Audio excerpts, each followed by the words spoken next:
So, I feel like sharing a story. But bear with me if you actually listen to this because it's odd and it's a long one.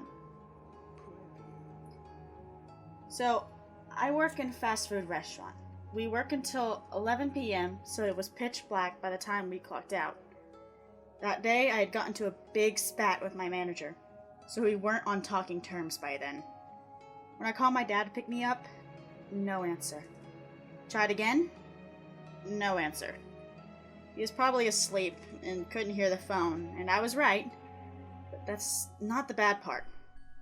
My manager offered to take me home, but I refused due to me still being mad at her, and I had a pride complex. Worst mistake. I thought I only lived 2 blocks away. I'll be fine. She tried to persuade me, but I was still livid, and I just kept refusing and started walking. So, a bit of understanding here. I am a schizophrenic. I hear voices and see things that aren't real. Most likely since I was a lonely only child. Maybe I just wanted something to keep me company. Well, the longest lasting one was the one I had since I was around 2 years old or so. I was chatting with the voice on my way home to keep me calm and to make me feel like I wasn't alone. And I was calm.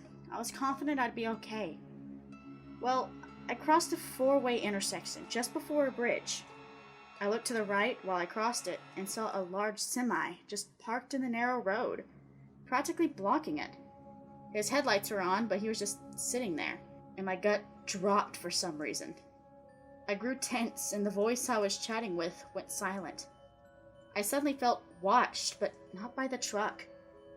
I couldn't see into the driver's seat, but for some reason, I felt like there wasn't a driver inside. I kept walking, and as I got closer to the bridge, I felt worse and worse. My instincts telling me to run in the opposite direction. I felt myself staring into the darkness while I remained under a streetlight. So I couldn't see if anyone was in the dark, but I was sure they could see me.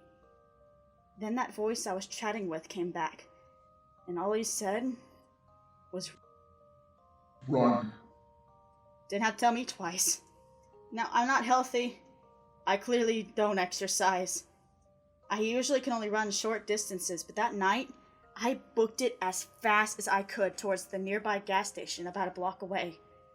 Then I swear, to this day, I heard footsteps chasing me. And the voice that was always in my head suddenly felt a lot more real.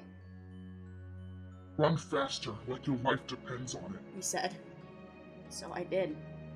I ran faster, but as I ran past the 4-way intersection again, I saw another semi parked on that same road, completely blocking that entire street with their headlights on. I ran until I reached the lit parking lot of a busy gas station, gasping for air, and I looked back.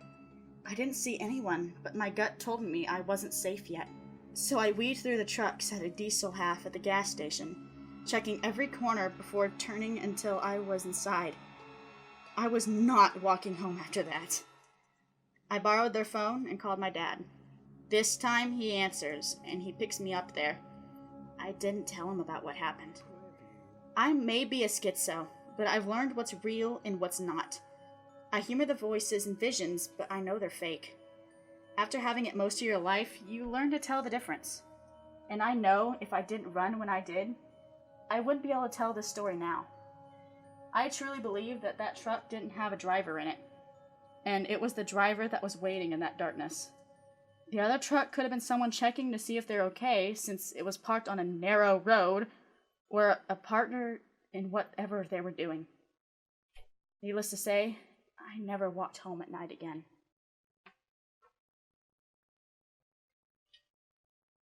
Okay, I was holding my lizard during that because she likes to dig and claw and make noise, and now she's on my back and she won't get off. Please send help.